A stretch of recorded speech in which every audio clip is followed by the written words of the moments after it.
as well.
Hi students, good evening. Am I audible?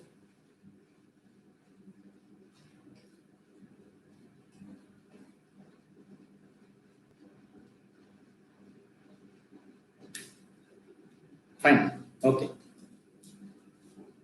So we'll wait for some more time to start the session. So I'm really very much excited to be a part of this. And this is my first experience being giving a lecture in live, YouTube live. And most importantly, my favorite topic, that is research methodology. So I just wanted to introduce myself before I want to talk about research methodology. I just want to introduce about myself. Let me introduce about myself. Hope all of you are able to listen to me. What about my voice quality? Am I audible clearly? Should I use my audio headset or something? Is it clear? Because I am totally clueless. I don't know whether you are listening to me clearly.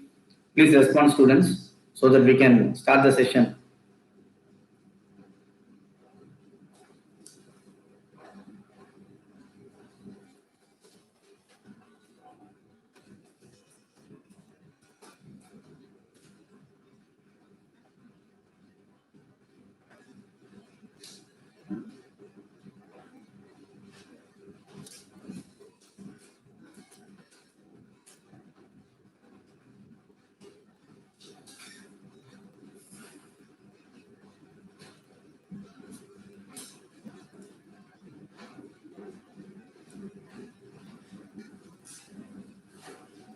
Should we wait for some more students to join? Wait for another 2-3 minutes.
Dear students,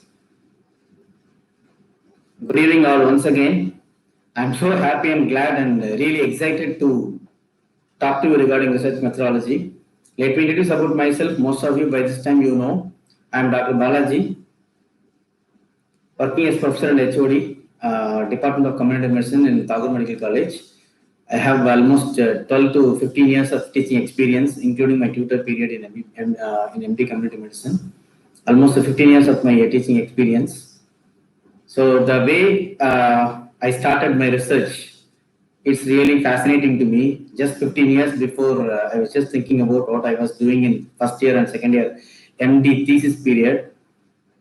The first article of my thesis, when I started writing my first article of my thesis, I think it took 1 year for me to complete my thesis article to be converted into a research article to get it published. And for that, getting it published another year took, actually it took another year. So it's almost 1.5 years to 2 years for my first article to get published exactly in 2013, I guess. No, 2011. 2011 was my first article which got published in PubMed. First article, my first research article which got published in PubMed, that is Journal of Indian Medical Association. That is on diabetes. My topic is very much interested. I am very much interested in diabetes. So I have done the topic in quality of care among non-diabetic patients. That was my thesis topic, which got published in 2011. So from that time onwards, from 2011 onwards, so gradually I started doing much more research and interested in research, and many students travel with me in research wherever I worked. I worked initially in IMA MSN Team, then ACS Medical College, and then followed by Tagore Medical College. So my travel for the last 12 years, it was really towards research. It was really fantastic experience. So I crossed more than 100 research papers in last almost 9 to 10 years of my teaching. More than 100 research papers I published. So I've been a co-author and guide and PhD thesis, and I have done MD thesis also for many students, postgraduates, and also for undergraduates. I have trained many students in research. I've conducted more than 10 plus research workshops nationally and also our state level national conferences. I presented in many 10 plus research papers in many national and international conferences. This is in short about my research experience. So let me start about today's the topic which we are going to discuss, which is going to be first is going to be how a medical student can do a research. Is it really good for a medical student to do a research? Or what are the steps or how a medical student can proceed with the research and all those things? Because many students, they used to come and ask me very casually, sir, I want to do research. I really want to publish an article. I really want to do some research. Then students, they will come and ask me, okay, ma, let us do some research. What do you know? Basically, research idea. So I know nothing about research, but I really want to do something in research. I really want to publish an article, and I really want to present a research paper in a conference, UG conference. எங்களுடைய undergraduate period, during my MBBS period, I have never went to any of the faculty asking for, sir, I am interested in research. I really want to do a research paper. I want to present a research paper in a conference, UG conference. I have never asked for it. But I was so happy during my 10 years of my teaching experience as associate professor and professor. Many students of my undergraduate students, they came forward, sir, I want to do research. I am interested in research. How to do research? And many students, they asked me what is ICMR STS and how to publish research articles and what are the different types of articles. This many questions they have asked many of the undergraduate students. And postgraduate students, many students, when they call me or when they come and meet me personally to help them for their thesis, they ask me two common questions. Sir, how to calculate sample size? Sir, sample size எப்படி பண்றது? எனக்கு தெரியாது sir. Please help us to calculate sample size. And the second common question, sir, please kindly help us to calculate p-value and make it significant also, so that it will be useful for us to publish in thesis. These two are the common questions asked by many postgraduates, right? So yes, a medical student has to do a research. not only in undergraduate period. I know, as you all know, as a postgraduate period during your MD period or MS period, you are definitely supposed to do a thesis. And in addition to thesis, nowadays many universities they added some more protocols and guidelines. That means you are supposed to present one research paper in a conference or one or two research papers present in national and international conferences. All those guidelines have been there for mandatory to appear for PG examination, right? So let us start with today's session. What is the aim of research? What is the basic aim of doing a research? There are 4 important aims of doing a research. So when you want to do a research, the first stage of doing a research is to observe the world around us, to ask questions, and why things are happening like this. So every phenomenon in the universe has a reason behind it, and the aims of research are to understand and evaluate what is happening around. So observe, describe. So by observing and describing the phenomenon, how it is happening, you can predict. So the prediction is nothing but intent of giving a statement, or the so-called, now we call it as an hypothesis. You propose an hypothesis. This may be the causative factor for this particular outcome. So you can propose an hypothesis by predicting, and then that prediction can be testable, should be testable, and the prediction can be tested by analyzing in analytical studies. Test your hypothesis by using various statistical tests and analytical methods to prove or disprove your own hypothesis. And also at the end of your research study, you explain how this entire phenomenon has happened in your particular study design. These 4 are the important basics of aims of research. So one is observe and describe, second is predict, third one is determine the cause, and fourth one is explain the cause, how it has happened, right? So these are the 4 common aims of research. So once you are very sure about or particular about the research aim, the next important thing is you are supposed to know the various steps in the research process. What are the various steps in the research process? How to do a research? How to do a research? நிறைய students கேட்கறாங்க இல்லையா?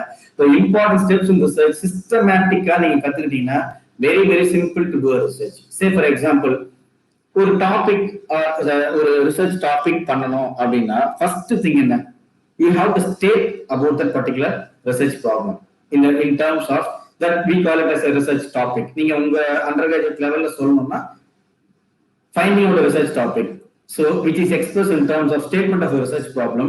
And the second step is literature review. That is, review of literature is a very important crucial step in doing any research. Literature review, or also called as ROL. ROL means review of literature. ROL is the second step.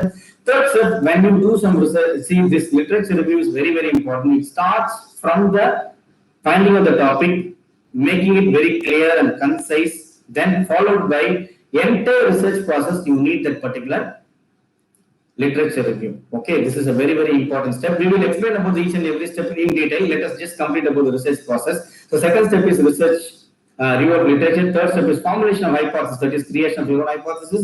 Then describing in terms of your own objectives. The hypothesis will be explained in terms of objectives, and those objectives the objectives has to be implemented with certain materials and methods. The so-called materials and methods are called as study design, study area, study population, to whom you are going to do the study, that is study population. Then sample size calculation, what are the sampling methods that you are going to adapt. Then followed by data collection methods, that is using certain study tools. You will be doing collecting the data, and after collecting the data, you will be entering the data into MS Excel sheet or in some softwares like SPSS and APinfo. So after entering data, you will be analyzing the information or data which is being entered.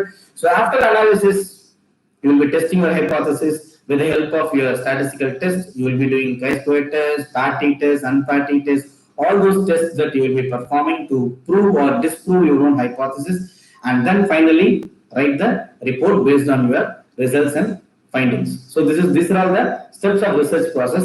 Let me just show you the slide.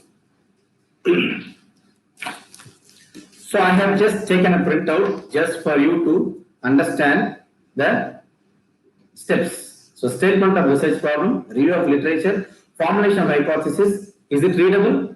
I think it is readable, right? And then research methods, and then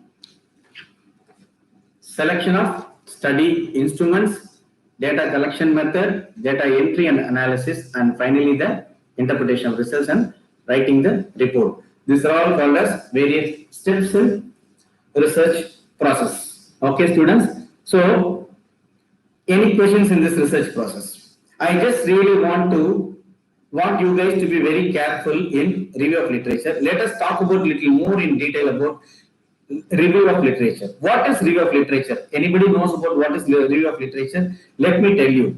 So reading about the particular topic which you have chosen, in order to make your topic more clear and concise, read about similar topics which has been published in many textbooks, research articles, journal publications, magazines, textbooks, or whatever may be the source available. Read, collect all those informations, either electronic informations or from hard copies informations. Gather all those informations. This is called as review of literature. And this review of literature in this current digitalized world, there is no need for keeping any hard copies nowadays. So the best mode of this review of literature can be done by PubMed research.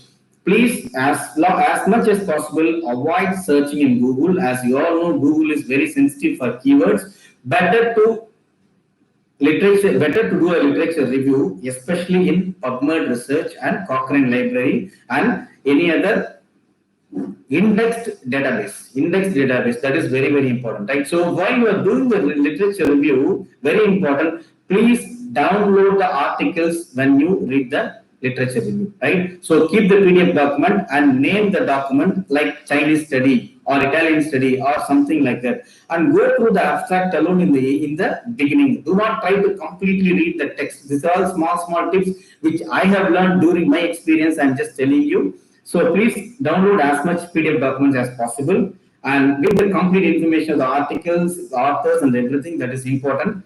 And then read the abstract repeatedly and read about the materials and methods that they have performed. What are all the study methods that they have adapted? What is the conclusion? What is the main important result that has been given in that particular study? So collect as much information as possible through review of literature. This is very, very important. And this review of literature is going to be the long-term process right from the choosing the topic till the time you write the discussion and publication, send your article for publication. So review of literature is very important, right? So how do you do a review of literature? This is very, very commonly asked question by many of my students. One I said by PubMed. How will you search the PubMed? So especially when you search in PubMed, you use mesh terms. Have you heard of mesh terms? MESH. MESH is nothing but medical subject headings.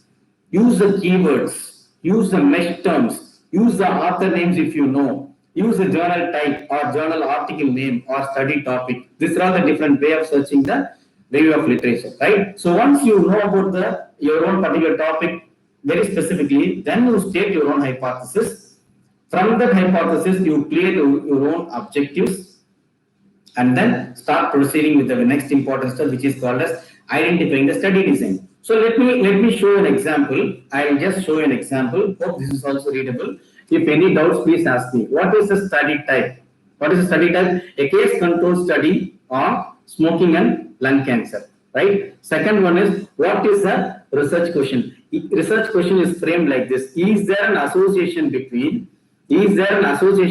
smoking and lung cancer? That is a research question. Then research hypothesis. How an hypothesis is being framed? Look at the hypothesis. See, a null hypothesis means there is no association. What is null? Null means no. Null hypothesis means there is no difference between association between lung cancer and smoking. And next important thing is alternate hypothesis. Just opposite of null hypothesis, we call it as alternate hypothesis. And lastly, frame the research objective in terms of to determine the association between smoking and lung cancer. This is very important in terms of framing your own research hypothesis in terms of objectives. How do you frame the objectives?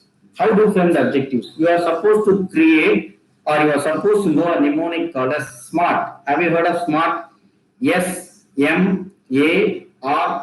SMART. So your objectives has to be specific, measurable, relevant, and time bound. right? And attainable. A for attainable. Specific, measurable, attainable, relevant, and time bound. So when you frame the objectives, you are supposed to use certain phrases which is very specific for your objective. Right? Better to use to determine. To determine means that means you are trying to find out the cause. So which means when you use the phrase for framing your own objectives, it means you are indirectly quoting your own study design also. When you use the word to determine, that means you are talking about an analytical study. That means you are talking about analytical study designs, right? So let us talk about the various study designs in next step. So having formulated an hypothesis, from the hypothesis, you create 2 or 3 specific objectives with the help of the mnemonic or criteria called SMART. So I repeat the criteria once again: specific, measurable, attainable, relevant, and time bound. Okay, right? So, okay, right. We have framed the objectives. So once you have framed the objectives, next important thing is you are supposed to decide about your research study design. How do you classify various research study design? This is also a very important, crucial step. How do you classify and how do you find out your own study design for your objective? As I have told you, say for example, I am framing an objective like this: to estimate the prevalence of malnutrition in a particular village. So what is the keyword? What is the phrase that I have used? To estimate. To estimate means to calculate. So when you want to calculate the amount of burden of malnutrition, right? When you are trying to use your own word, especially in terms of creating your own objectives. After the objectives, if you want to find out your own study design, the very important thing is use the specific keyword. As I told you, SMART. SMART is nothing but specific, measurable, attainable, relevant, and time bound. Yes, one of the student has asked about Janish Reddy. Give us an example how to use SMART. So SMART, I have told you the criteria, right? So I'm telling you an example, right? I'm telling you an example, Janish Reddy, to describe the prevalence of, to estimate the prevalence of malnutrition in a village among under 5 children in next 2 months of my study period, right? So let us see whether all these criteria is there. The study, let us see, right? Is it specific or not? Yes, it is. The objective is very specific because we are trying to estimate. What is that next important thing? Measurable. Is it measurable? Yes, because it is measurable. We are going to have certain criteria for measuring the malnutrition. It is measurable. Is it attainable? Yes, it is attainable. Is it relevant to the situation? Yes, it is relevant to the situation because we have included the under 5 age group as an important specific age group. And then time bound. Yes, we have created the time bound within 2 months or 3 months that we are going to do the study. So this is called as, this is how you are supposed to create the objectives using this SMART criteria. Hope Janish Reddy, you are very clear about this. For example, which I have told you. So once you have created the objective, next important thing is you are supposed to decide your study design, right? So for the study design, that is classified in terms of materials and methods. Most of the time, this is the subheading which is used, materials and methods, which I have told you. Materials and methods has got 4 or 6 to 7 subheadings. Study design. What is the study design? Are we going to do a cross-section study? Are we going to do a case control study, cohort study? Most of the time for undergraduates, as a beginner, I would suggest you to do a very good cross-section study or a descriptive study, and gradually in future, after learning something from descriptive studies and cross-section studies, then gradually you can move on to next level of you are doing for case control, cohort, or any other follow-up studies, and then you can move on gradually to your clinical trials. Okay, right? So I'm not discouraging you. You learn with some basic experience, especially with basic study designs like descriptive studies and cross-section studies, right? So broadly, the study designs are classified into, as you all know, it is observational and experimental studies. So what are observational studies? The investigator just observes without doing any intervention, right? So what are experimental studies? So experimental studies are study designs which are investigator do some intervenes with some intervention so that he will try to deviate or change the course of the disease. That is called as intervention study. So observation study again is classified into 2 things which is given in the part textbook. So observation studies are divided into descriptive studies and analytical studies. So descriptive studies, we won't have any comparison group, but in Analytical studies, you will be having a comparison group, the so-called case control studies, where you will have cases and controls. So case control studies, it is also called as retrospective studies. That means going backwards from outcome to exposure. Cohort studies, as we all know, which is going forwards from exposure to outcome. And what are cross-section studies? You will be trying to find out the exposure and the outcome at the same point in time is called as cross-section studies, right? So please be careful about choosing the study design and which area and what is the study population or what is the study period. Most of the time for ICMR STS students, the time fixed for your ICMR STS is, let me just tell you what is ICMR STS. ICMR STS. STS is nothing but short-term studentship project. It is given 2 months period for doing the data collection alone. See, the entire period of doing the research is for 6 to 8 months or 9 months. So the data collection time alone is given for 2 months period. So that is called a study period. And very important thing is sample size and sampling technique. These two are very important. Many undergraduate students, when you do a cross-section study or prevalence study, say for example, which I have told you, if you want to do estimate the prevalence of malnutrition in a particular area, how do you calculate the sample size, or how many 100 children that I have to do a data collection to do a study? This is calculated with the help of formula called as 4pq by d square. So before going to your sample size calculation, I would like to tell you sampling methods. Are you aware of the different sampling methods? There are two important sampling methods. One is probability sampling method. Another one is non-probability sampling method. What is probability sampling method? Probability, as we all know, what is probability? When I'm tossing a coin, what is the probability of getting hits? Generally, what is probability? Probability is nothing but number of expected occurrence by total number of events, right? So number of expected events divided by total number of events is considered as probability, right? So it is nothing but probability sample is nothing but you are giving equal chance for all the study participants to get selected. This is important because when you are doing a systematic way of data collection, better to approach or better to do a systematic way, especially with the help of scientifically accepted probability sampling methods called simple random sampling, systematic random sampling, and stratified random sampling. What is simple random sampling? Simple random sampling, randomness itself means that it is probability, right? So what is simple random? Simple random is otherwise called as lottery method. Lottery method, that means you will be giving equal chance for all the people to get selected. The important problem with simple random is when we calculate sample size, what is the permissible error? Yeah, therefore I will be coming back to your answer. So okay, right. So when we calculate the sample size, sample size is actually important to be calculated in almost all the studies, especially when if you are doing a cross-section study, it is mandated that you are supposed to calculate the sample size because the importance of calculating a sample size is the minimum number of sample that you are supposed to reach or optimum number of sample. So anything above 300, say for example, suppose when you calculate the sample size, it's coming around 300. So anything above 300 is acceptable for doing a study for a particular sample size calculation. Right? How do you calculate sample size? Sample size is calculated with the help of formula 4pq by d square. I'll be showing you with the help of the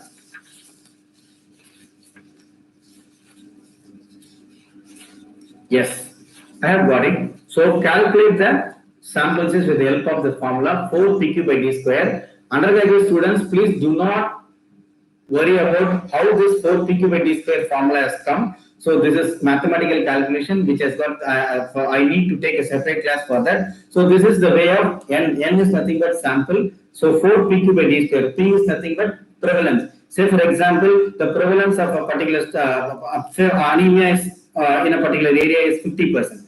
How do you calculate sample size? So 4 into prevalence is 50, Q is nothing but 100 minus P, that is also 50, and mostly the allowable error, permissible error, Devraj. So allowable error can be somewhere between 5 to 20%, better to keep it up to maximum 10%, right? So some of the textbooks says that the allowable error can be kept up to 20%. What is allowable error or permissible error? Permissible error or allowable error is nothing but when you do a sample, when you collect the data, there are high likely chances that you will also make some error. So that error, how much is acceptable, scientifically and statistically acceptable error can be fixed up to 5% to 20%. So Try to fix the error as less as possible or average between 5 to 10%, but some textbooks say that you can keep your allowable error up to 20% also. So 4 into 50 into 50 by, say for example, if you want to keep the allowable error as 5%,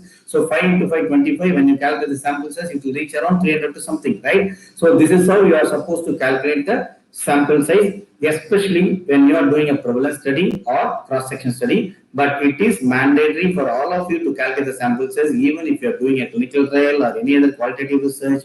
So better to do a sample size calculation. Okay, right? So coming back to, and I hope Devraj, hope I have answered your question. So coming back to different sampling methods which I have discussed, simple random, which is called as lottery method, for which you need the entire list of the samples so that you will be choosing one person, so that you will be giving equal chance to all the people. So what is systematic sampling? So systematic sampling is nothing but every third person, every fifth person, or every kth person. How do you calculate? How do you come to a conclusion every third or every fifth? It's very simple. So systematic random sampling is nothing but total sample divided by desired sample. Say for example, the total samples in a classroom is 150. I need only the desired sample as only 10 out of 150. How do you choose those 10 people from those 150? So total is 150 divided by the desired sample is 10. So 150 by 10, what is the number that you are getting? You are getting 15. So out of 15 numbers, you choose any one of the numbers. Okay, right? So if you choose any one of the numbers by simple random, like say for example, number 8 is coming. So 8th person will be the first person to get selected. Then add 15. Then add 15. Add 15. So likewise, when you do it systematically, finally you will be getting the 10 persons at the end of your systematic way of selecting. Let me show you with an example. With an example. This is what is called as systematic random sampling. Every third person, 1, 2, and third. Then similarly, 1, 2, and third. So every third person is being selected. This is called as systematic random sampling. And similarly, what is stratified? Strata means layer or groups, right? Say for example, in the same classroom having 50 students or something, where 20 to 25 girls and 25 boys are there. How do you choose stratified? So you divide them into two groups because already they are naturally divided as males and females. So you select 5 people from males and 5 people from females. So this is what is called as stratified random sampling methods. So these 3 are commonly for undergraduates. This is more than them. There are some more probability sampling methods are also there, like cluster sampling and also multi-stage sampling. This is all called as probability sampling. I am suggesting you students, please be careful when you do a sampling methods and also calculating the sample size. Okay, and the sample size calculation can also be done by softwares and also by statisticians can help you how to calculate the sample size. So having done the sample size and all those things, the next important thing is your study tool. Students, undergraduate students, as an undergraduate student, this is very, very important area, especially creating a questionnaire or developing a questionnaire. How do you develop a questionnaire? So what is a study tool? So study tool is nothing but an instrument which is used for collecting the data from the population, right? So when you select the sample, say for example, after calculating the samples, it came around 300, right? So if you want to collect the information or data collection from those 300 people, how will you collect? There are 3 or 4 methods. Questionnaire method. Nowadays, most of the students they do research by Google document survey and mailed questionnaire survey. All those things can also be done. So with the help of same questionnaire, you can also interview the patients personally also. That is second method. And also suppose if you want to do any other laboratory procedures, any other medical examination, any other screening procedures, all these things come under data collection method. For undergraduates, most common data collection method is a questionnaire method with interview or without interview. Or if you want to convert the data, you convert the questionnaire into Tamil version. Most of the time, it is local version of the version to be converted to the local language, which is very important when you present it to the IEC. This is very, very important, right? So when you develop a questionnaire, I will just give you some tips for developing a questionnaire. First point: when you choose a topic, try to find out is there an already existing standardized, pre-tested, validated questionnaires available in the internet source or not. If it is available, I would suggest you to better use a standardized, pre-tested, validated questionnaire provided after getting official written mail permission from the source. This is very, very important, my dear students. So after getting the permission, then you can utilize the questionnaire. Suppose if that particular questionnaire is not available or standardized questionnaire is not available, you can create your own questionnaire. Please pilot test it. What is pilot testing? Let me tell you what is pilot testing, right? So pilot testing is nothing but when you want to do a study among 300 people, before doing it with a large scale of population, do it with some 10 to 30 numbers, and usually scientifically accepted minimum number is 30. So do a pilot testing with the of the questionnaire in that particular population for 30 numbers or something. Modify the questionnaire according to some changes, implement the questionnaire and discuss the questionnaire with the already other field experts and all those things, and then make some changes according to the local needs or something, and then implement the questionnaire, pilot test it, validate it. This processing is called as, because most of the time in study tool area, most of the time you will be writing the questionnaire used is pre-tested, pre-validated. So this is nothing but pilot testing. Once you do the pilot testing, then you can validate it and then you can use it for the large scale of population of around 300 something, right? So when you frame the questionnaire, when you develop the questionnaire, please be careful. Please always try to start with the closed-ended questions. All of you know aware about 4 important common way of asking questions: closed-ended questions, open questions, matrix questions, and contingency questions, right? So 4 important questions. So better always start with, but before starting the questionnaire, give some basic information about yourself. Yes, let me read a question, one from Raghunandan. How to search for any pre-existing questionnaire, like how to exactly get them for existing articles which is in line with our requirement, right? Okay, this is not all the time, this is not all the time you will be able to get the exact questionnaire which is available for your particular study. But suppose if your exact study requirement questionnaire correctly, then you can utilize some part of the questionnaire from already existing questionnaires and then modify for your own requirement also. That can also be done. So not all the time you will be getting the exact. Say for example, geriatric depression. Geriatric depression in GDS scale, it is available. It is tested, validated questionnaire is available. So if that is not possible, then you can try your own questionnaires. Please validate it with the field experts, pilot test it, and then use it for a large scale. Okay, right? So suppose for your specific topic, if you are not able to get the exact standardized questionnaire, that suppose if you are able to get some part and parcel of the questions, those questions can be utilized for your question also, but you are supposed to definitely give the source of the question from which you have downloaded the questions, right? Hope I have answered the questions, your question, Raghu. Any other doubts regarding the questionnaire? So please, 4 questions are there: closed questions, open question, matrix question, and then contingency questions, right? Very important thing. How do you give the choices? Do you all know about Likert scale? What is Likert scale? Likert scale is nothing but it is a continuum of answers given, like strongly agree, neutral, disagree, strongly disagree. This is how it is commonly used as called as Likert scale. Usually it is called as 3-point scale, 5-point scale, or 7-point scales are there. So better you can use 3-point or 4-point scales. Gyanish Reddy has asked one more: if you take questionnaire directly, will it be counted as plagiarism, sir? Yes, you can never use a questionnaire without getting any official written permission or mail permission. You cannot use anybody's questionnaire without any permission. This is very, very important, right? Okay, right? What is face validation? Devraj has asked me a very important question, face validation, which is a little bit beyond our questionnaire, but still there are 4 types of validity: criterion validity, content validity, face validity, and one more validity is there. So there are 3 or 4 validation of questionnaires are there. So in that, face validation is nothing but it's almost similar to content validation. So content validation is nothing but when you create some content in your questionnaire, give this particular, say for example, if you are creating a questionnaire for depression, new questions. So check whether the questionnaire has got all the contents which are able to get the points in relation to depression. That is called as content validation.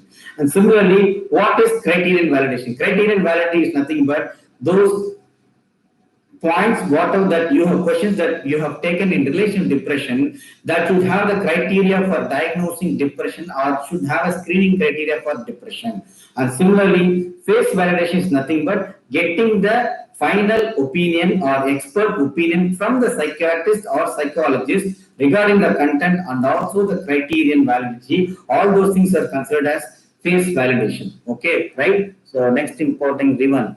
How should we frame a questionnaire, sir, with respect to relevant to the subject and the study?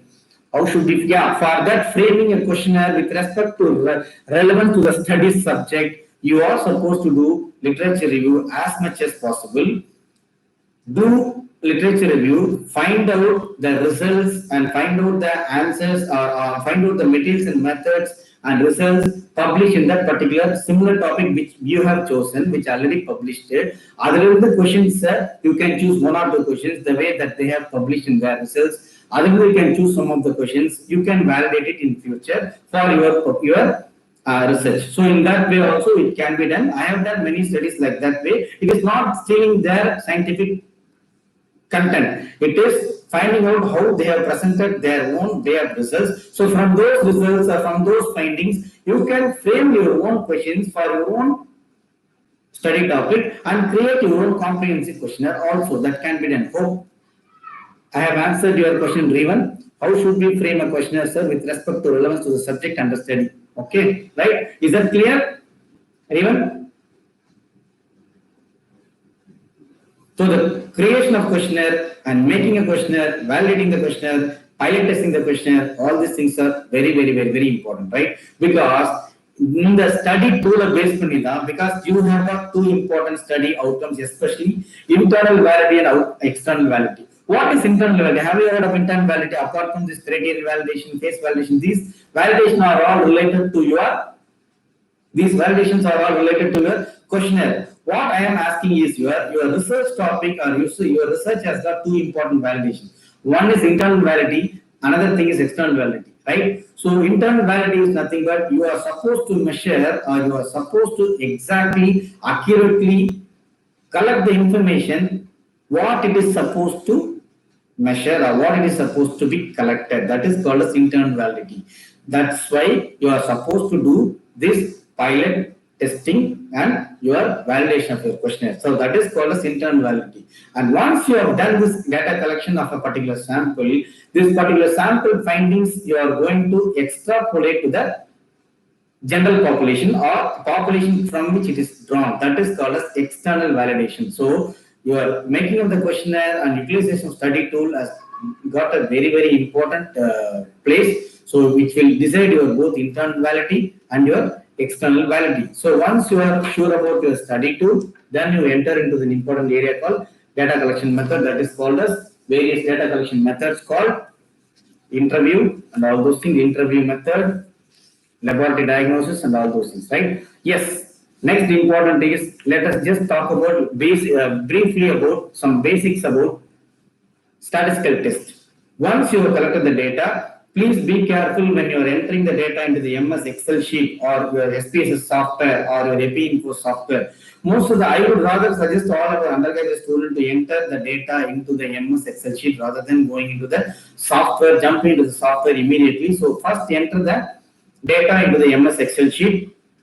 Please be careful when you are what columns that you are creating, what rows that you are creating. So these are all the coding system. If you are creating any codings or whatever the codings that you are creating, so please have a master table and then try to enter the data into the MS Excel sheet. So then that entered Excel sheet data can be utilized for your analysis and in SPSS software or any other software for getting your analysis, right? So yes, analytical part. What are the types of data that you know? When you want to go into the analytical part, the so-called, especially the analytical part, you will be testing the hypothesis. Have you heard of the word test of significance? Many students would have heard test of significance. What is test of significance? Do you know? Test of significance is nothing but statistical tests done to identify or done to find out whether your hypothesis or prove or disprove your hypothesis. You collect the information and that information is being analyzed as a statistical test. So those tests are called as tests of significance and you will be finding out the p-value, that is called as probability value. The probability value is nothing but less than 0.05 and more than 0.05. That is a cutoff given for, scientifically given cutoff for 5%. So 0.05, less than 0.05 is significant, more than 0.05 is not significant. So what are the basic scientific statistical tests that you know? This is the tabular column which gives you the classification between parametric test and non-parametric test. What is metry? Metry means measurement. So if the data is measurable, then the type of data is called as quantitative data. If the data is not measurable, then the data is called as qualitative data. What are the examples for qualitative data? Qualitative data, the color of the skin and gender, color of the hair. These are all coming under qualitative data. What is quantitative data? Quantitative data is any data which are easily measurable. Say for example, age, blood cholesterol level, hemoglobin level, all these things come under measurable data, which is called as quantitative data, right? So you are supposed to know when you present the data, when you want to analyze the data, before analyzing the data, you should know that what type of data that you are dealing with. That means, am I dealing with the qualitative data or a quantitative data? If you are dealing with the quantitative data, go for parametric test. If you are dealing with the qualitative data, go for non-parametric test. The most common non-parametric test is chi-square test, and the most common parametric test which is used for which is commonly used for students are unpaired t-test and paired t-test, right? So let me just repeat it here. So look at this. Type of data is quantitative. Here it is qualitative, right? So if it is quantitative, it is expressed in terms of mean and standard deviation. And if it is qualitative, it is expressed in terms of percentage. And look at the types of tests. Unpaired t-test, paired t-test, and now it is most commonly done test for parametric test. And unpaired t-test, most common test is chi-square test, and also some more tests are there, McNemus and Fisher exact test. So know some basic statistical test, that is more than enough. Of course, instead of performing the test in the software, I expect you guys to know how to interpret this statistical test inference with the help of p-value. Now, Nathan is asking a question, sir.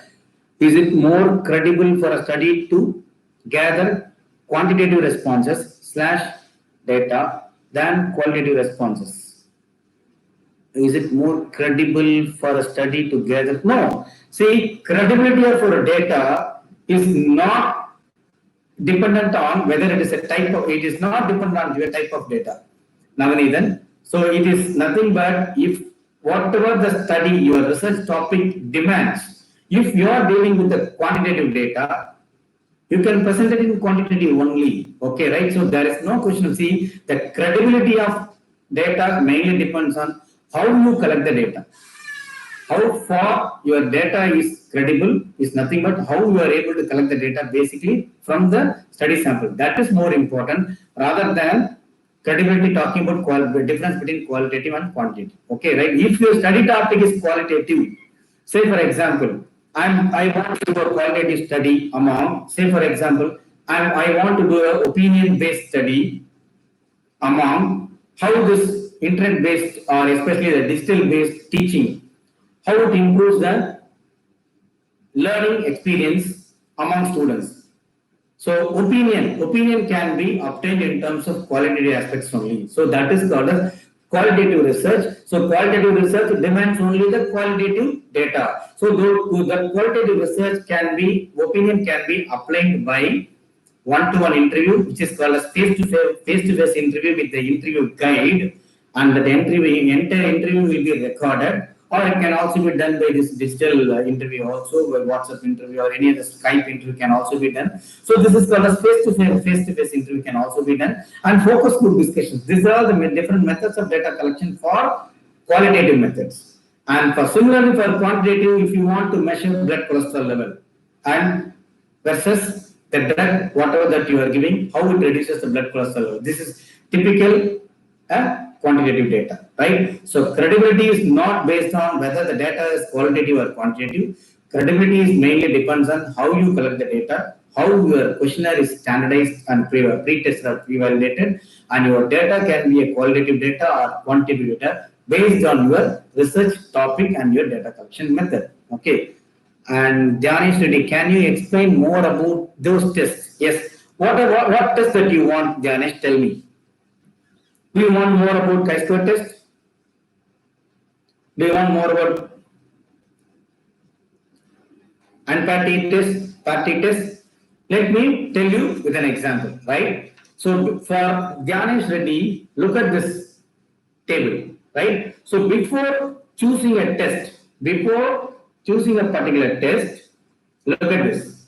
See, if we have two independent variables, two related variables, more than two groups. Let us talk about only the two groups, okay, right? If your data is qualitative, absolutely you will be going for chi-square test. If your data is quantitative, especially if the group is two independent variables, then you will be going for student t-test, especially the unpaired t-test. Here, if the groups are related groups, then you will be going for paired t-test. I will explain you with an example, right? That is an example here. Yes, students, read this question number 1. What is this question? While testing an hypolipidemic drug, serum lipid levels were tested both before and after its use in an experimental study.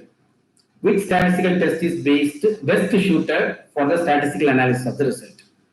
Right? You are doing an experimental study to test the hypolipidemic effect of a particular drug before and after giving the drug. So what will be the statistical test? So when you want to choose the test, I am taking especially for Dhyanesh, please listen. When you want to choose a particular statistical test, you are supposed to answer 3 questions. First question is how many groups? What type of test? Is it visible?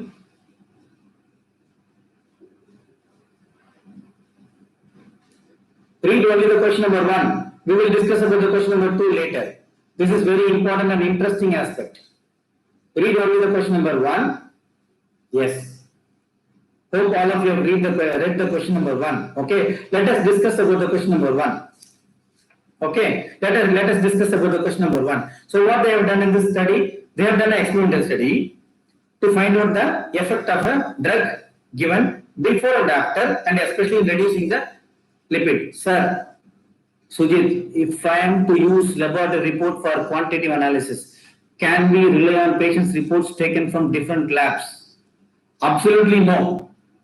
It is not possible to rely only on patient reports all the time. But if there are no other reports available, Sujit,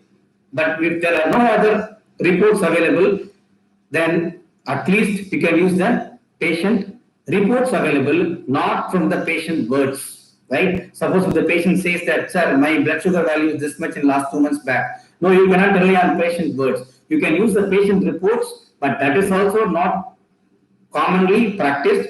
Better if you want to do a study as an experimental study, you do the report on your own and find out what is the outcome. That becomes more evidence based rather than using a lab report from the patient.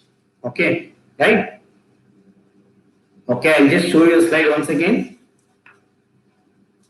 Read the question number 1 alone. Question number 1 alone. Okay, question number 1 says that an experimental study was done to find out the effect of hypolipidemia among groups, especially before and after. Okay, it says that both before and after its use. Okay, right?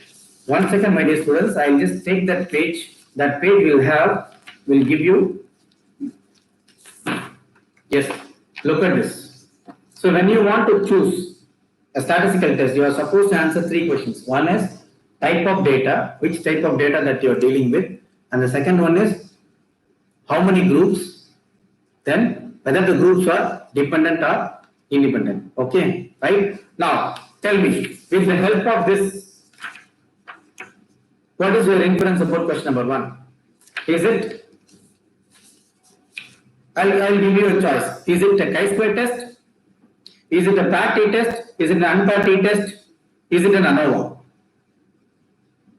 It is a paired t-test according to the sorry, once again. See, according to this, look at this. This is drug is given before and after, and you are checking the level of lipid levels before and after, right? So before and after means it is done in the same group, which means they are related groups, and the data is measurable data, which is quantitative. When then you will be going for parity test, right? So this is question number 1. Let us see the question number 2.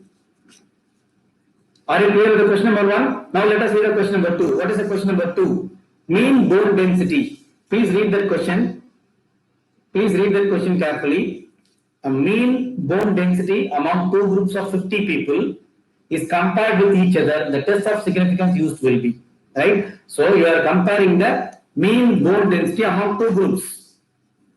That's all. So mean bone density, if the data is being calculated in terms of mean, that means you are dealing with quantitative data, and the group said it is two groups. So two groups means you have got two choices. Either it is an unparity test or it is a parity test, right? Is it an unparity test or parity test?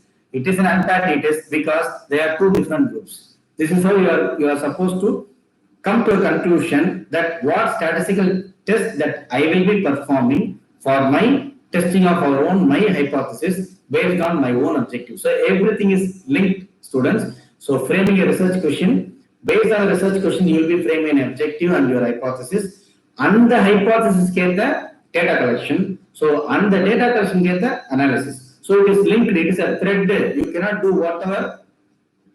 So you want the question to be shown once again.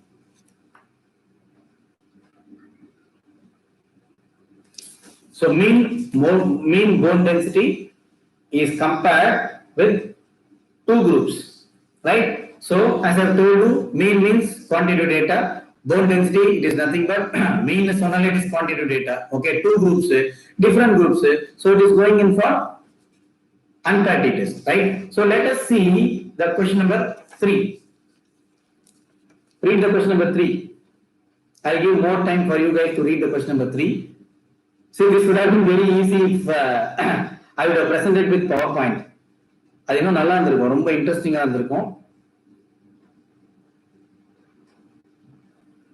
Is it sufficient time? Read the question number 3 alone. I will show you the question number 4 later. Read the question number 3. Because we are supposed to complete our how to publish a research article. That is also a very important aspect. So after the statistical portion, we will be discussing about that. Which one, Revan? Is it question number 3 or question number 4? Revan George, is it question number 3 or question number 4?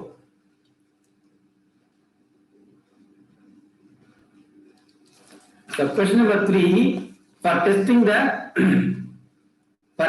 statistical significance of difference in heights of school children among 3 socioeconomic groups. See what you are testing. What is your outcome? Height. So height is a measurable data or non-measurable data? It is a measurable data. That means we are dealing with a quantitative data. Quantitative data na enna test? Parametric test. Okay, right? So parametric test la ethana group irukanga? It is clearly say that it is 3 socioeconomic groups. So 3 socioeconomic groups அப்படினும்போது automatically it goes to not unparity test. It is ANOVA. Revan, am I clear? Am I clear? I just repeat it once again. Look at this. Quantitative data, more than 2 groups, go for ANOVA. Okay, right? So is that clear? Revan here. So let us see the question number 4. Read the question number 4, guys. A study was conducted to test if use of herbal tea.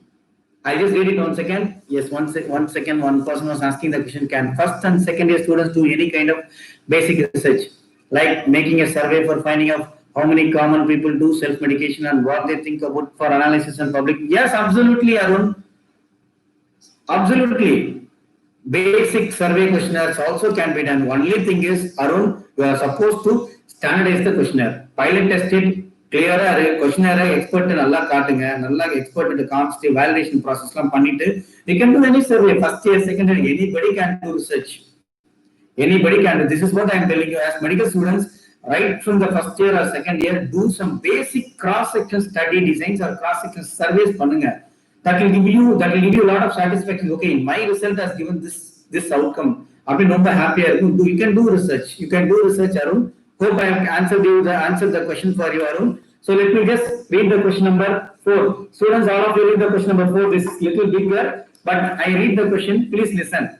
A study was conducted to test if use of herbal tea played any role in prevention of common cold. Okay, right? So use of herbal tea. Please explain how meta-analysis is important about it. Sorry, meta-analysis can be explained little later. I will definitely make a note of it. Arvind, I will tell you meta-analysis and systematic review. That is also there. That is also important study design, which I will tell you little later. Let me just complete this example. Okay, Arvind. So a study was conducted to test if use of herbal tea played any role in prevention of common cold. So data was collected on the number of people who developed the cold and not. So who developed cold and not, it is nothing but a qualitative data, developed or not. So developed or not, outcome yes or no, yes or no outcome, it is nothing but the qualitative data. So how many groups? Only 2 groups.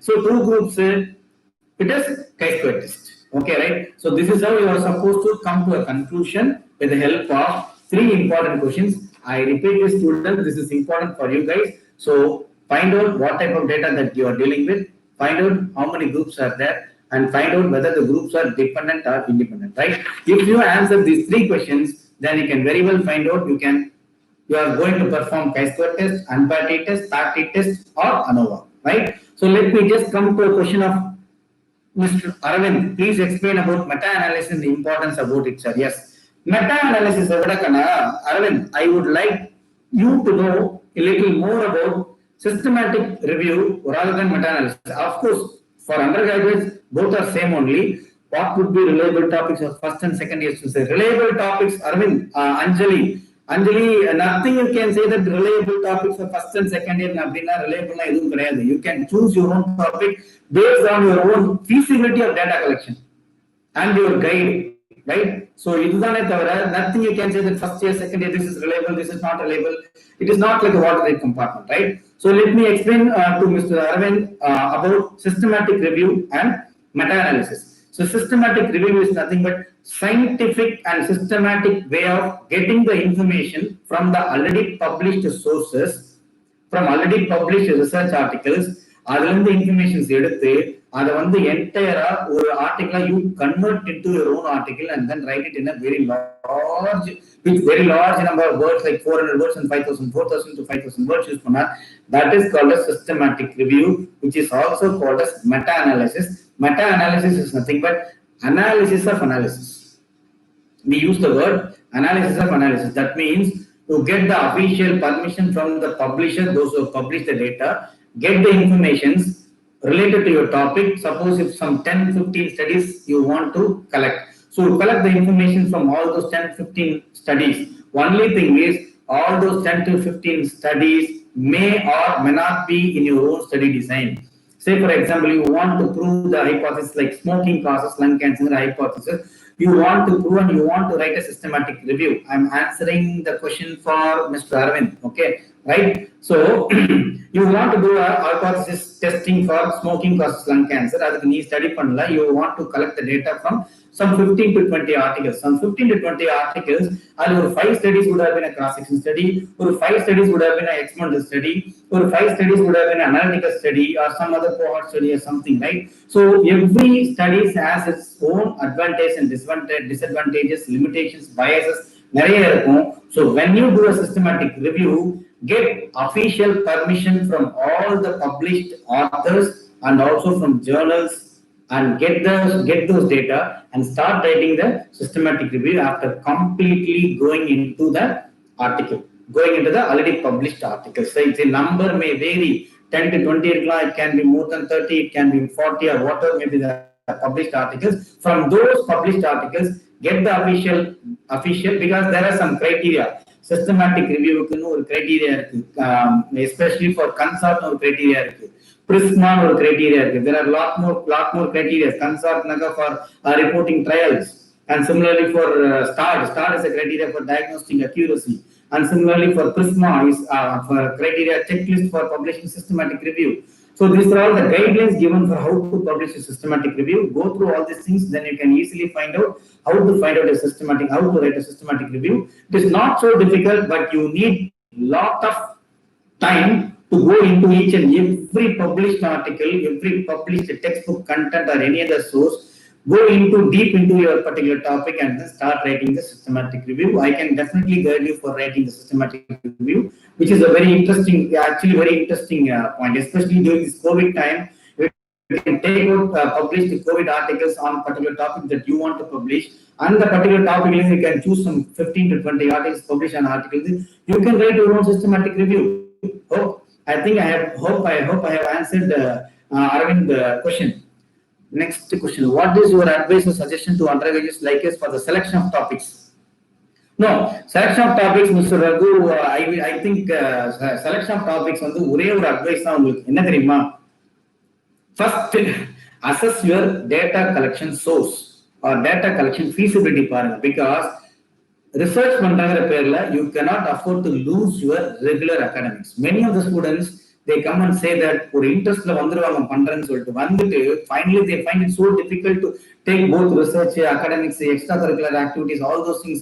It becomes very difficult. So அதனால கஷ்டப்பட்டு பண்ணாம find out the data, easy data source, one thing, and find out your feasibility of your data collection. These two is more than enough for selection of topics, Raghu. And Sujit has asked one question: should we get permission for using other results, or should we can just credit them? Should we get permission for using others' results? Yeah, when you use other results to be quoted in your study, you should quote the references. That is called as citations. You are supposed to give the citation for the reference or the quoted content that you are getting it from some other source. So the credit you put that is very, very important, right? Whatever may be. See, do you guys know what is plagiarism? This is all coming in further discussions. Do you know what is plagiarism? So if you do not cite the reference source, then it becomes scientific theft, or it is called as plagiarism. Please be very careful. Even the grammatical content also, not only stealing the numbers, right? So even grammatical content, same content, அப்படியே cut copy paste போடுறோம் இல்லையா, உங்க லாங்குவேஜ்ல சொல்லணும்னா cut copy paste is called as plagiarism. Please avoid doing this plagiarism. You are supposed to give the credit to the person or author who has published the article, right? So I hope I have answered Sujit's question also. And Arvind, is institutional ethical committee necessary for meta-analysis? Absolutely, Arvind. For any research study, you need an IEC clearance, which is Institutional Ethical Committee, or some other places you will be having IRB, Institutional Research Board or Review Board, right? So you have to get the IEC clearance for doing any study, not only for meta-analysis or systematic review or whatever. You are supposed to send your proposals to your IEC team. Okay, Arvind? Sujit, in our studies, sir, my question, I think you are not able to get your question clearly, Sujit. Arvind is asking, is doing meta-analysis worth? Yes, absolutely, Arvind. Why you are asking this question, guys? No doubt about asking this doubt at all. It is definitely worth. See, do you know, currently, 3 years, 1 or 2 years back, meta-analysis systematic review was not commonly used article, one of the type of article for getting promotions in medical colleges. Now, systematic reviews, meta-analysis, original research articles, all these three are used for, all these things can be utilized for getting promotion, provided if it is getting published in a indexed, especially PubMed index, Scopus indexed, and PubMed Central, Web of Science, some indexing agencies. Indexing agencies are nothing but electronic databases where your journal article is being available electronically by the readers can utilize it for reading it. So those databases are called as indexing agencies or indexings, right? Sir, I am out of college now. How can I do data collection as I can't get ethical committee now? Yes. No, many colleges, they do ethical committee. This is for, I can't understand the name, but yes, you can get the institutional ethical committee permission by See, in many colleges, they started doing IEC by virtual platform. Many colleges, they have started doing in virtual platform because this is a very unnatural situation. Nobody is expected such a situation. So for that, there is no need for postponing your research or research interest. So if there is availability of virtual platform in performing your IEC proposals, presentations, that can be done, you can get it. You can, that thing you can find out from your institute only.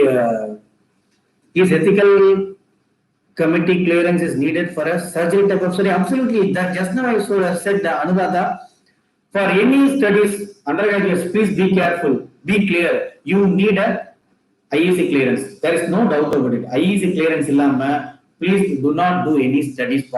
I strongly suggest you to get IEC proposal presentation clearance do a study. Okay, right? Pavitra has asked us, what kind of research topics can be taken into consideration during this quarantine period, sir?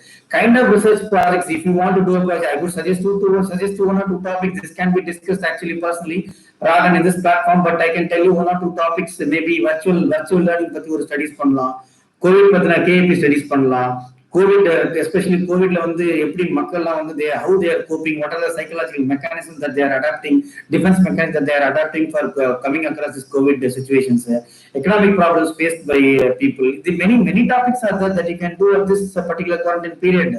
Pavitra, Arvind has asked one more question: how to find whether a journal is indexed or not? Yes, go to the journal page. Go to the journal page. Knowledge heading about the journal. Indexing, citing for the authors and so knowledge link. So there you touch the link and find out, scroll down and go through the indexing agencies which is given in that should be published publicly in the journal page. Okay, right? Or any other electronic web page or any other database available in the journal where that indexing agencies has to be publicly proposed in the first page itself, first page or second page, or it will be available in the about the journal.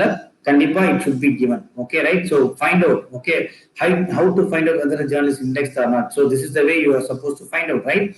Aravind has asked one more question: how to find whether a journal is indexed or not? Okay, then Dhyanesh, if we copy information from meta-analysis, is it enough to cite meta-analysis or we need to cite original author? Yes, you are supposed to cite both the people. You are supposed to cite the meta-analysis. For that, you are supposed to get the written permission. That author name also should be quoted as cited, and also we need to cite the original author also. Both the things has to be done clearly. Okay, right?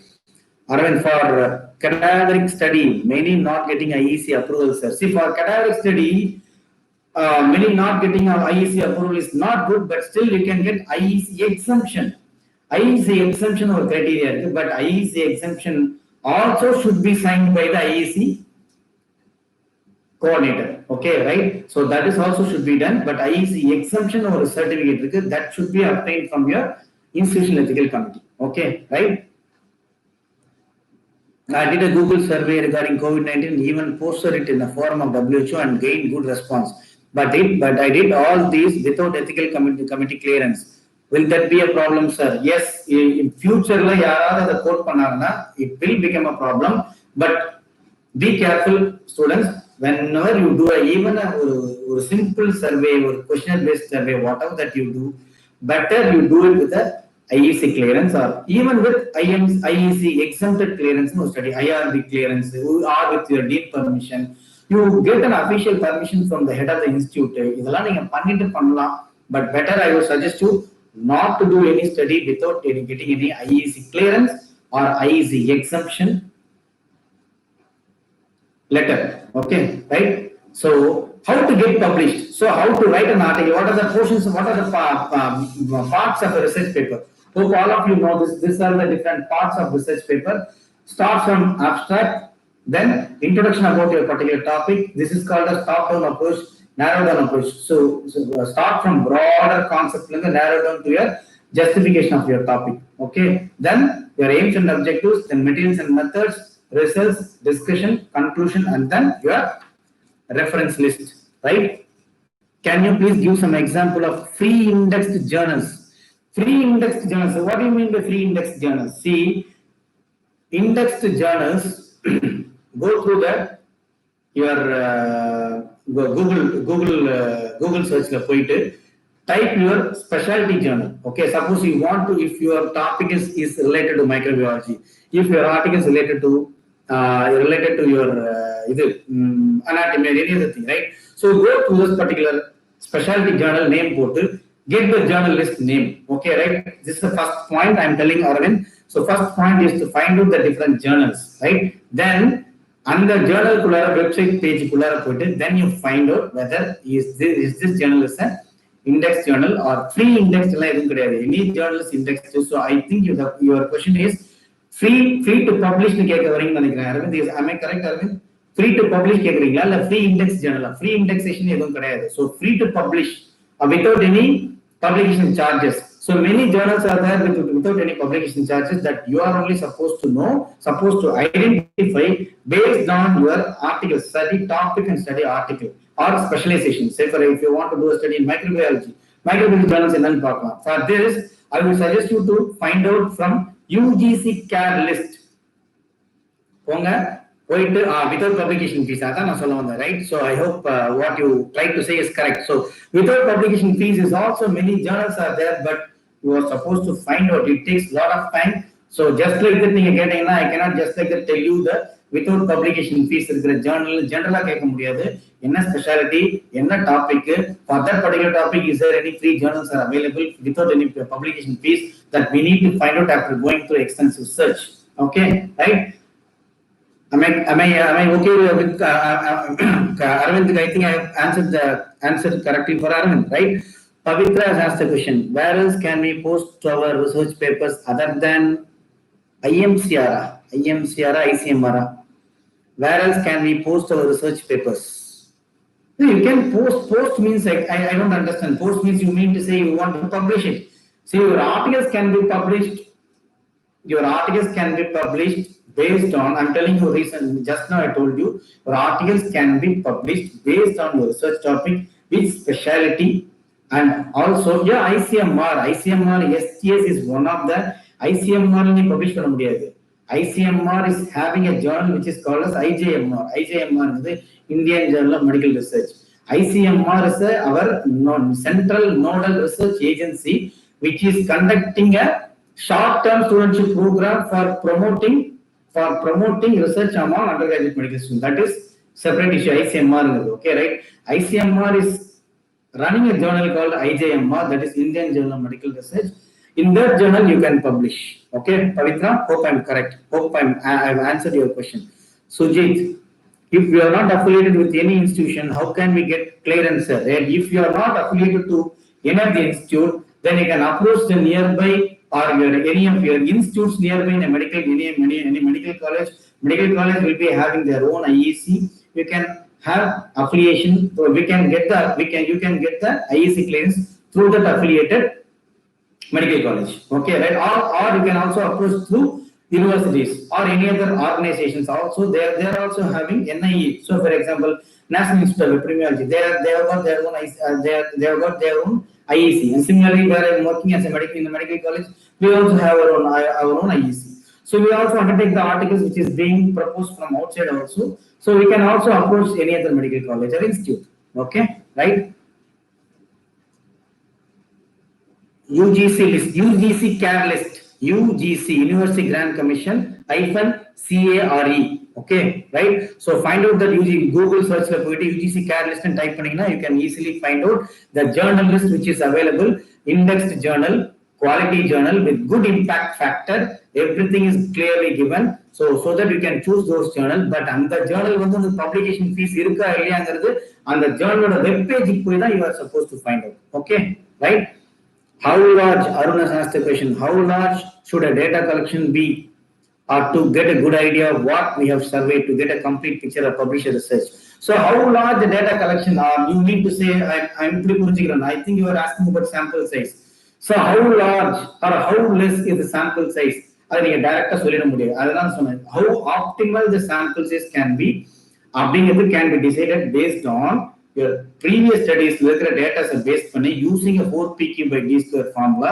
You can calculate the optimal sample on which you can do the sample size, sample data collection. Okay, say for example, 4p cube reduced to a formula, calculate you have got 300 sample. So anything above 300 that you can do, but the minimum sample size or optimal sample size for doing a particular study, this is for example I'm telling. So this is not 300 is not the permanent criteria. Okay, right? Hope I have answered Mr. Arun also. The next Arvind, please explain about publishing an abstract and hypothesis in a journal. Is it worth? Please explain about publishing an abstract. See, abstract has got 5 to 6 components. So 300 words. Any abstract in a journal, in order to get published, it should have some 250 words to 300 words, Arvind. Okay, right? So that is also based on that particular journal, right? So how to get it published? I'll tell you some important important key things that how you are supposed to publish in a journal with the help of these subheadings, right? Abstract. What is an abstract? Abstract is nothing but for 250 to 300 words or entire published article gist. This is what we call as a summary, right? That should include background, your objective in 1 or 2 sentences, objective in 1 sentence, then followed by materials and methods. What are the important results that you have obtained in your result, and what is your conclusion based on your result, right? So these entire abstract should have 250 to 300 words. Clear upon no. Either you prove or disprove your hypothesis. Don't worry. Please publish your article, right? So publish பண்ணிட்டு எனக்கு statistical significance வரல, எனக்கு p value less than 0.05 வரல, அதனால நான் publish பண்ணல. Please don't ever rely on this p value. So p value is important, but p value significant வரலங்கிறதுக்காக publish பண்ணாம விடாதீங்க. You have to publish the articles. Okay, right? Hope I answered. Arvind, please explain about publishing an abstract. This is how you are supposed to send your abstract. Many UG conferences, படிக்கும் போதெல்லாம் இதெல்லாம் கிடையாதுன்னா, you have got a lot of open opportunities. You can present in a lot of conferences, CMEs, seminars. Many things are there for you guys. So send your abstract, and then once your abstract is getting accepted, then you can prepare the PowerPoint, and full text can be converted into PowerPoint, and then you present it and then publish it. Okay, right? I have read a few journals where abstract is explained in an interesting way, sir. Can I use some basic history and interesting facts in my abstract apart from the necessary components of abstract? Yeah, you can use some basic interesting facts. That can be done, but better to be used in background portion.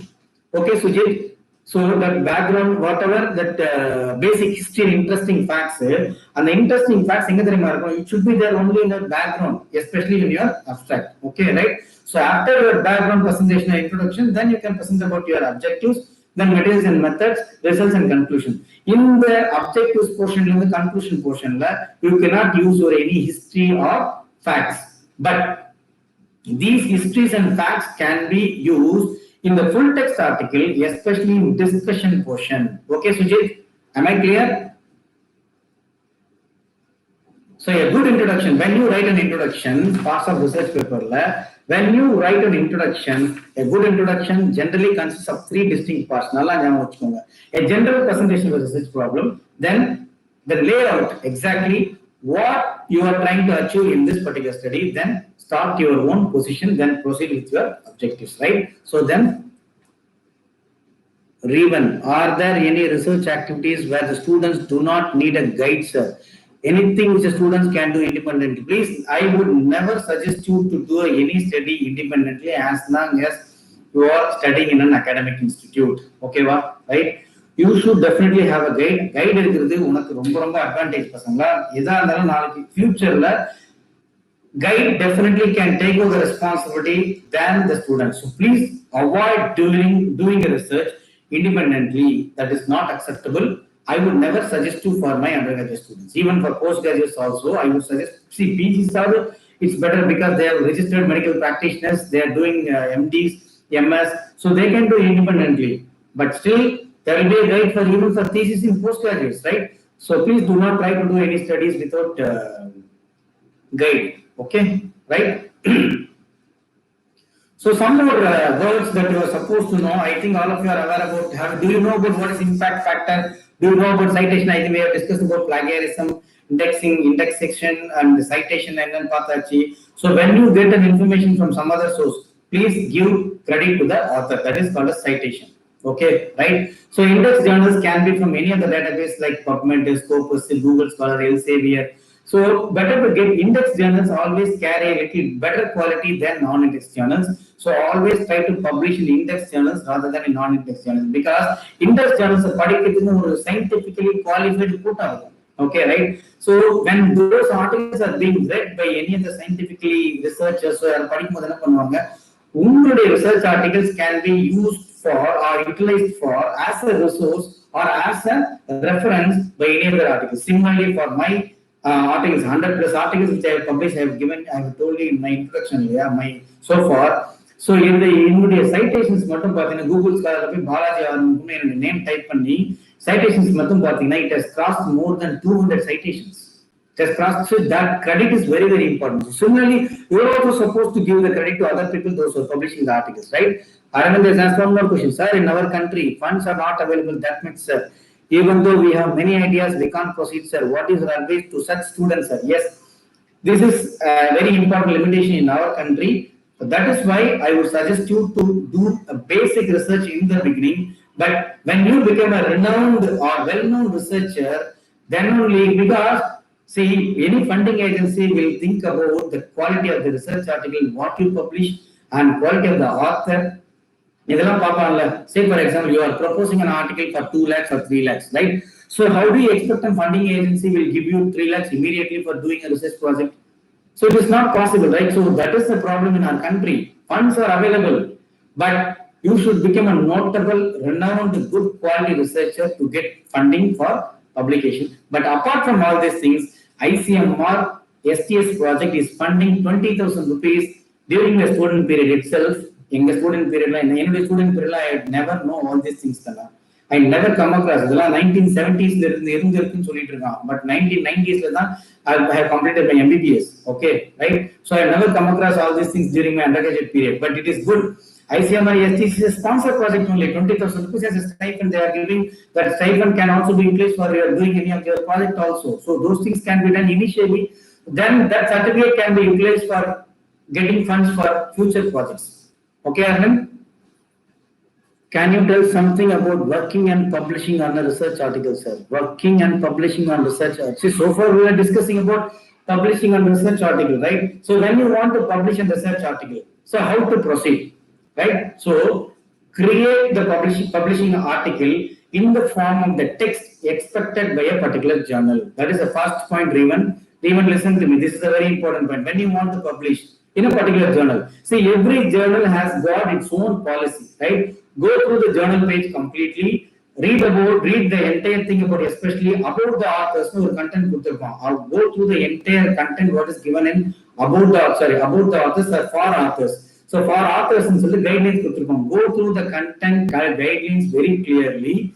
Then you start framing your own text, entire text for that particular journal policy or for that particular guidelines. But for the general guidelines is these 5 to 6 points.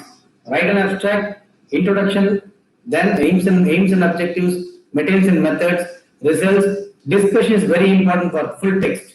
Many students have seen results discussion miss panniruvanga. Discussion part is very important, and then conclusion 1 or 2 paragraphs, and then reference or bibliography. Okay, right? As a student, if you are doing independent research, what will be the topic, sir? Now, I have told you, please do not do any. As a student, I would not suggest you to do any research independently. Okay, right? Without any guidance and college support. Sir, can a health science graduate do PhD after graduation? Yeah, definitely, you can do. Till now, I'm having an idea. Even after MD, I'm thinking of doing a PhD. MBBS couple can do PhD. Health science, any health science with master degree, postgraduate degree can apply for PhD after graduation, right? Any other questions, my dear students? I think we have discussed about ICMR STS project, basic steps in research. We have started with basic steps in research process and statistical tests of significance. What are the statistical tests? What are parametric tests? What are non-parametric tests? We have discussed, and then the skeleton about your publication of your publication of the research article.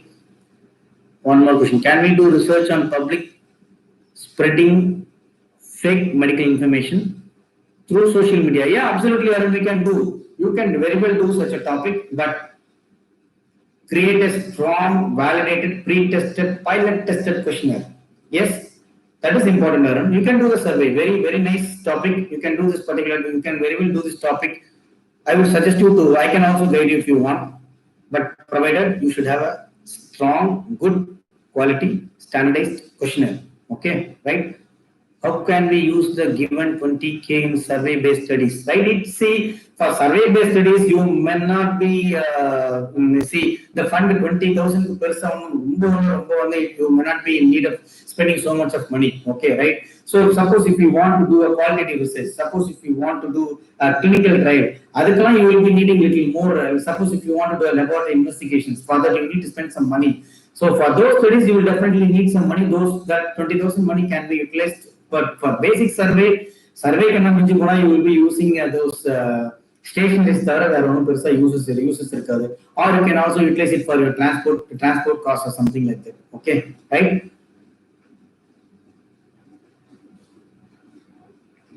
Directly after graduation, yeah, MBBS can do MBBS after completing MBBS you can very well do a PhD in India, yes. But I strongly feel that after having a master's degree only you can go for a PhD. Okay, not with, but MBBS people can do a PhD directly. But I have seen people trying doing PhD after MD, after MS. Many people. Till now, I have told you, the idea of PhD in epidemiology is my actually very important area I want to do. I am not interested in doing questionnaire-based study. I don't feel that it works. Many are giving false answers. What else I can do without no funds? Please do not have such an idea. Arvind, I don't feel that it is worth, sir. No. Questionnaire-based studies, all your descriptives, major, large clinical trials and evidence-based studies,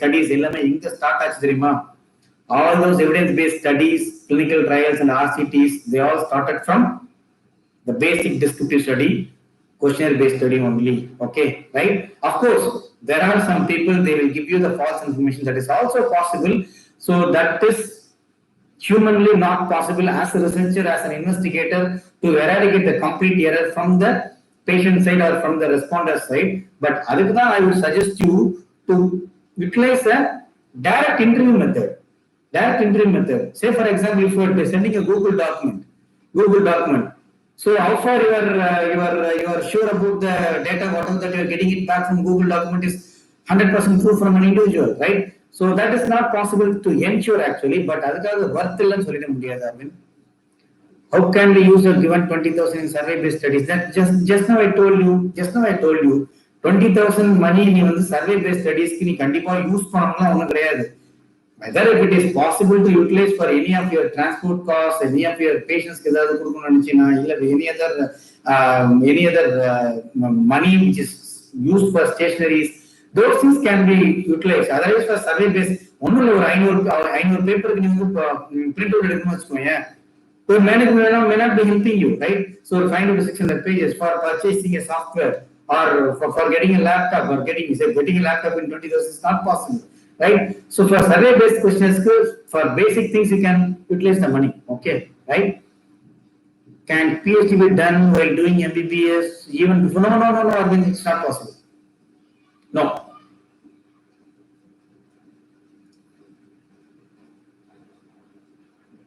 So any other questions, my dear students?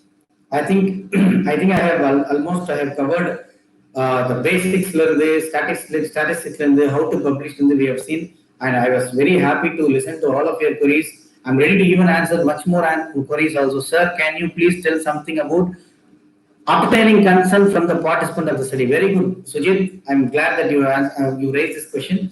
Yes, there is an informed consent form, right? Which is available in the ICMR website. ICMR STS website, PDF document, ICMR website. Download that informed consent form. That is also called as participant information sheet. Participant information sheet, including information, informed consent, right? So informed consent, you will be given introduction about the topic, what you are going to do, what is the procedure that you are going to do with the patient, and about the investigator, basic investigator or researcher basic information, and about the confidentiality about the data which is being collected, and finally, if the patient is interested in getting the information, whatever that the data is being collected in the research, or if at all he wants to withdraw from the research at any point of time, all those informations will be given in the informed consent, and getting it and informed consent patient sign and also an investigator or the researcher also, principal investigator or the researcher also should be signing the informed consent. Suppose if you are collecting the data from less than 15 years or children, you are supposed to get the consent from the parents or from the teachers if at all you are collecting the data from the schools. Okay, right? Is that okay, Sujit? Or any more information that you want about informed consent? What is the procedure to do PhD after MBBS? You are applying in any universities for university, Tamil Nadu University, PhDs. Can just first procedure is to apply for PhD, then you find out the PhD guide and then proceed. Okay, have a good research experience so that you can do PhD. Can we communicate with foreign researchers with same idea, add them as co-authors? Please be very careful, Arvind, when you want to include the foreign authors or foreign collaborative, international collaborative research, right? Either it is a questionnaire-based study or even a simple survey-based study or it is a clinical trial, anything can, because our Indian government has got our own guidelines and abroad guidelines where the funding agency, the co-authors quality and the co-authors reputation and everything you are supposed to find out before having an international collaboration with any other researchers. Okay, Arvind? Can you tell us something about open access? Open access open access is nothing but Google Scholar, any journal which is easily available to all the electronically easily available and accessible to all the readers and authors. That's open access. Okay, right? And whether ICMR will accept the study we propose, how to make an attractive study researcher for them to accept. Right, especially for ICMR STS, this is very important because 10 years and more than 10 years and students in a guide பண்ணிட்டு 10 years ICMR STS proposals so far I think I have only 6 projects got accepted in the sense ICMR proposal level accepted. It went on to the next level for doing the report and doing the study and publishing the report, right? So ICMR acceptance, especially ICMR STS big question mark. You cannot question them why it is not selected. Questions okay, right? So ICMR STS, they have got their own protocols. Either it will be selected or not selected. There is no reason for them to give you the answer why it is being selected and not selected. So attractive study research area how far it is feasible for you, how far it is interesting to you to do the study. Do not do the research for attractive purpose or attract anybody for acceptance purpose. Right? If they don't accept in ICMR STS, then you can also, who said that you can stop proceeding? You can very well proceed with the project and then publish it in some other journal. Right? It's not necessary that ICMR STS accepted you can proceed. ICMR STS accept you can proceed with that particular ICMR. Okay, right? Do the publishers ask for the questionnaire and any more material for the publishing, sir? And is a validated questionnaire mandatory for publishing the research paper? Yes, Kanna. Publication panumbodhu, standardized questionnaire is important. Many of the journals, they will ask you even the raw data also. Raw data questionnaire, you have to be very careful. Keep that questionnaire very carefully with you. Can I collect data from other medical colleges by taking permission from any college ethical committee? Yes, you can do. You can collect the data from other medical colleges. You can get the IEC approval and then you can get the data collected from other medical colleges, provided getting the official permission from the head of the institute also. Okay, Dhyanish?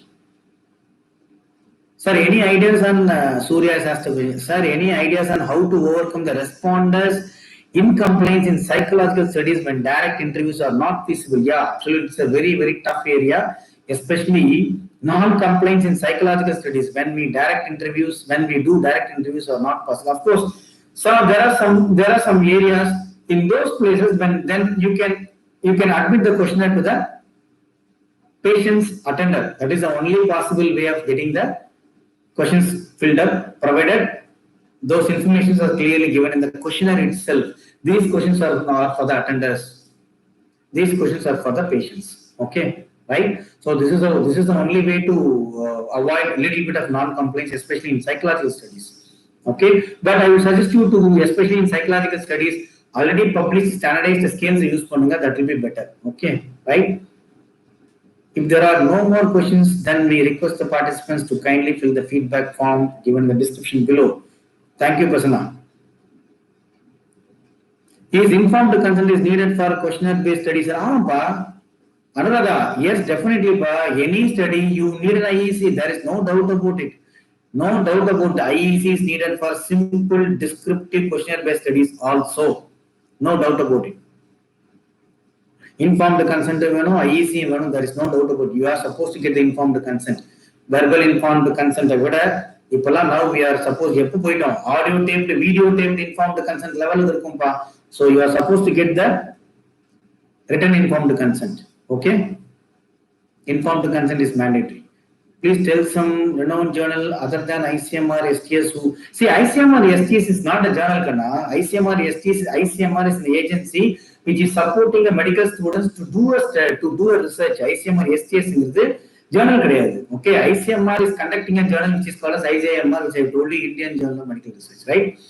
Please tell some renowned journals. Renowned journals. See, I have told you, choose your topic. And for that particular topic, find out what is the specialty, right? And the particular specialty key, search in the Google or PubMed, find our UGC care list. I would suggest you to find out from UGC care list or PubMed. Other than the journal, and the journal, then you go to the journal page and then find out whether this journal is an indexed agency or not, right? So that is how we can find out the renowned journal, right? The renowned journal name, I can tell the renowned journal from my specialty. How do I know from microbiology? How do I know from anatomy?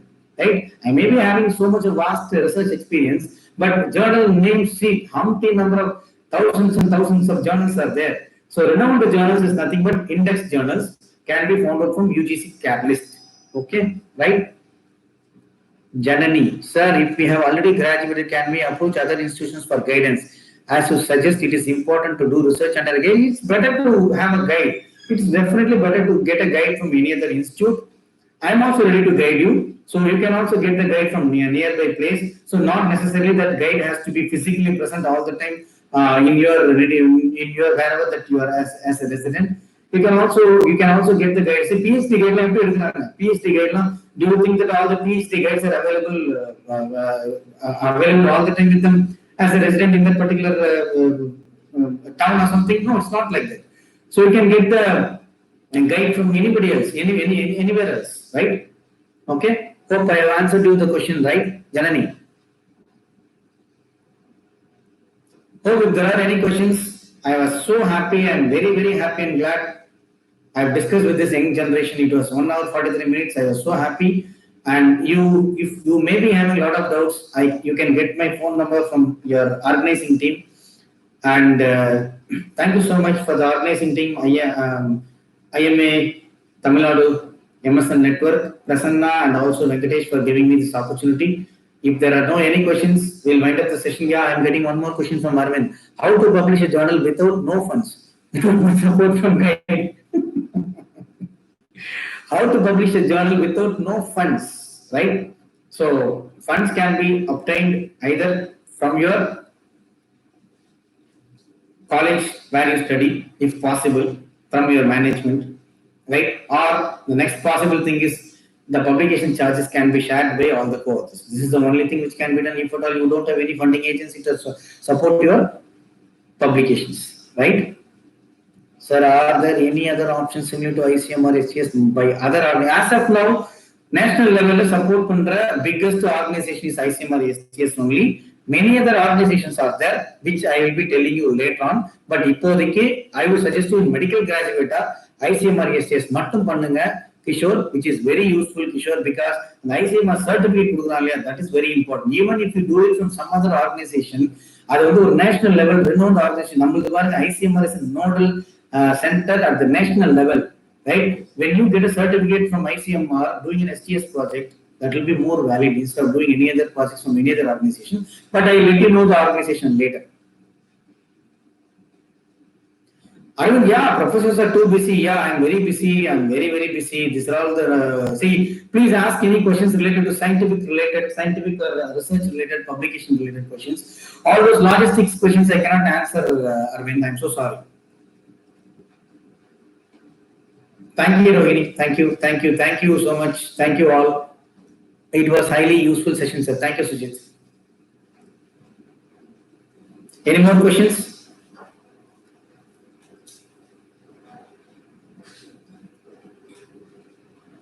Okay.